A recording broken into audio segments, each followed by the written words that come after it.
Hello sir. Welcome to social post. Thank you Nihal. Sir ఇప్పుడు last 10 డేస్‌లో gold అనేది ఎంతవరకు తగ్గింది? అండ్ నెక్స్ట్ అప్‌కమింగ్ ఇప్పుడు గోల్డ్ అనేది తగ్గుతుంది. అండ్ ఫర్దర్ కమింగ్ డేస్‌లో గోల్డ్ తగ్గొచ్చా? పెరగొచ్చా? సో ఇన్వెస్టర్స్ ఇప్పుడు ఎలాంటి జాగ్రత్తలు తీసుకోవాలంటారు?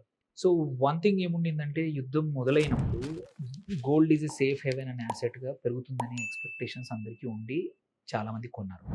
సో అప్పుడు ఏమైంది, కొంచెం గోల్డ్ పెరిగింది ఇమ్మీడియేట్‌గా యుద్ధం అనౌన్స్ అయ్యాక. బట్ ఆ తర్వాత రియలైజ్ అయింది ఏంటి, ఈ ప్రాసెస్‌లో డాలర్ స్ట్రెంత్ అయింది, యూఎస్ డాలర్ స్ట్రెంత్ అయిపోయింది. ఎందుకంటే క్రూడ్ ఆయిల్ ప్రైసెస్ పెరిగిపోయాయి. క్రూడ్ ఆయిల్ ప్రైసెస్ పెరిగితే డాలర్ ఎప్పుడు స్ట్రాంగ్ అవ్వడం అనేది హిస్టారికల్‌గా మనం చూస్తా ఉన్నాం. సో ఎందుకంటే డాలర్ అంతా పెట్రోల్, డీజిల్, క్రూడ్ ఆయిల్ అంతా కూడా డాలర్స్‌లో ట్రేడ్ అవుతుంది. డాలర్స్ డిమాండ్ పెరుగుతుంది. మధ్యలో డాలర్ వీక్ అయింది ఇండెక్స్. అలాంటిది ఇప్పుడు యుద్ధం తర్వాత సడెన్‌గా స్ట్రాంగ్ అయిపోయింది. 107, 108కి వెళ్ళింది ఇండెక్స్. మనము ఒక 1.5, 2 మంత్స్ బ్యాక్ డాలర్ వీక్‌గా ఉంది. 97, 98కి వచ్చింది అని, అంటే డాలర్ ఇండెక్స్‌లో 97, 98కి వచ్చిందనే పర్సెప్షన్ ఉండింది. అలాంటిది సడెన్‌గా ఉల్టా తిరిగింది. సో ఏమైందంటే వొలటిలిటీ అట్లాగే ఉంది. Gold is a safe haven. But dollar ఇటువైపు స్ట్రెంత్ అవ్వడం వల్ల ఇంకొకటి ఏం జరిగింది, ఇంట్రెస్ట్ రేట్స్ కూడా తగ్గడం అనేది డిలే అవుతుంది. ఏ సెంట్రల్ బ్యాంక్‌లు, ఇండియాలోనే కాదు ప్రపంచవ్యాప్తంగా కూడా సెంట్రల్ బ్యాంక్‌లు ఇట్లాంటి పరిస్థితుల్లో ఇంట్రెస్ట్ రేట్లు తగ్గించవు. ఓకే.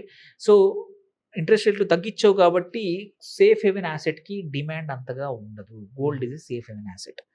సో అందుకోసమే చూస్తే మార్చ్ 7th రోజు తీసుకుంటే 1,62,000, 63,000 దగ్గర ట్రేడ్ అయిన ఎంసీఎక్స్‌లో ట్రేడ్ అయిన బంగారము ఇవాళ 1,56,000 దాకా, అంటే 6-7% పడిపోయింది.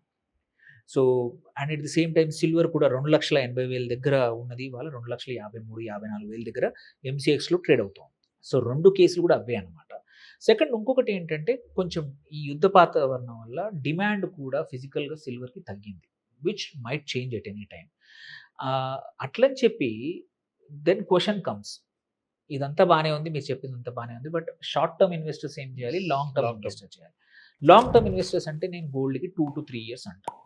సో 2-3 ఇయర్స్ ఉంచితే మినిమమ్ లాంగ్ టర్మ్ అంటాం గోల్డ్‌కి. అలాంటప్పుడు ఏంటంటే వాళ్ళు మాత్రం ఇంకా చేయొచ్చు ఇన్వెస్ట్. ఈ లెవెల్‌లో లాంగ్ టర్మ్ ఇన్వెస్టర్స్ అయితే ట్రేడ్ చేయండి. ఎస్పెషల్లీ ఇప్పుడు 155, 156 దగ్గర నుంచి 175, 180 వరకి టార్గెట్ పెట్టుకొని చేయొచ్చు ఒక 2-3 ఇయర్స్ అయితే. అదే షార్ట్ టర్మ్ మాత్రం కొంచెం వెయిట్ చేయండి. 156 నుంచి 160 దాటితే మళ్ళీ ఎంటర్ అవ్వండి. టార్గెట్ ఆఫ్ 170 వరకి ఏది ఈ యుద్ధం గాని అయిపోతే. సెకండ్, నువ్వు సిల్వర్ అయితే మాత్రం always volatile, always be careful. దాన్ని ఎక్కువగా ఉంచుకోవద్దు. సో ఆల్వేస్ బీ, అంటే ఎప్పటికప్పుడు అది ఎట్లా అంటే హాట్ పొటాటో అంటాం అనమాట. ఎక్కువసేపు పట్టుకుంటే పొటాటో వేడికి కనపడదు, బట్ కాలిపోతుంది. సో తొందరగా మార్చేయాలి, చేతులు మార్చేయాలి.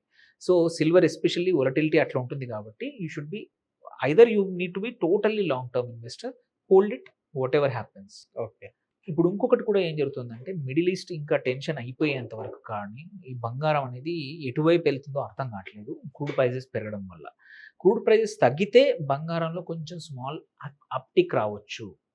ఎందుకంటే అన్ని కంట్రీస్ కూడా మోర్ ఆర్ లెస్ అటువైపు వాళ్ళ సెక్యూరిటీ, ఎనర్జీ సెక్యూరిటీ వీటి కోసం వెళ్తున్నాయి కాబట్టి ఇది కొంచెం ఈ యాస్పెక్ట్ అనేది మాత్రం వర్కౌట్ అవుతుంది. సో ఈ లెక్కన చూసుకుంటే కొంచెం పెద్ద బుల్లిష్ నేచర్ మాత్రం యుద్ధం ఉన్నంత కాలం బంగారం మీద రాకపోవచ్చు. అండ్ కొన్ని రోజులు దీని ఎఫెక్ట్ ఇంకా కొన్ని రోజులు ఇంట్రెస్ట్ రేట్స్ మీద కూడా పడవచ్చు. సెంట్రల్ బ్యాంక్స్ అంత తొందరగా పెంచకపోవచ్చు కాబట్టి అగ్రెసివ్ గ్రోత్ అయితే బంగారంలో నెక్స్ట్ ఫ్యూ మంత్స్ రాదు.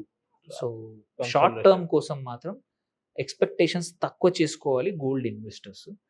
సిల్వర్ ఇన్వెస్టర్స్ కూడా అంతే. షార్ట్ టర్మ్‌లో మాత్రం ఎక్స్‌పెక్టేషన్స్ తక్కువ చేసుకోండి. ఈ ఫండమెంటల్ సిట్యుయేషన్స్ మారితే మాత్రం మళ్ళీ వీటికి చిన్న ర్యాలీ రావచ్చు. అంతవరకు మాత్రం మన ఎక్స్‌పెక్టేషన్స్ సబ్డ్యూ ఉంచుకుంటే మంచిది. Okay. So thank you sir. మా సోషల్ పోస్ట్ వచ్చినందుకు. Thank you.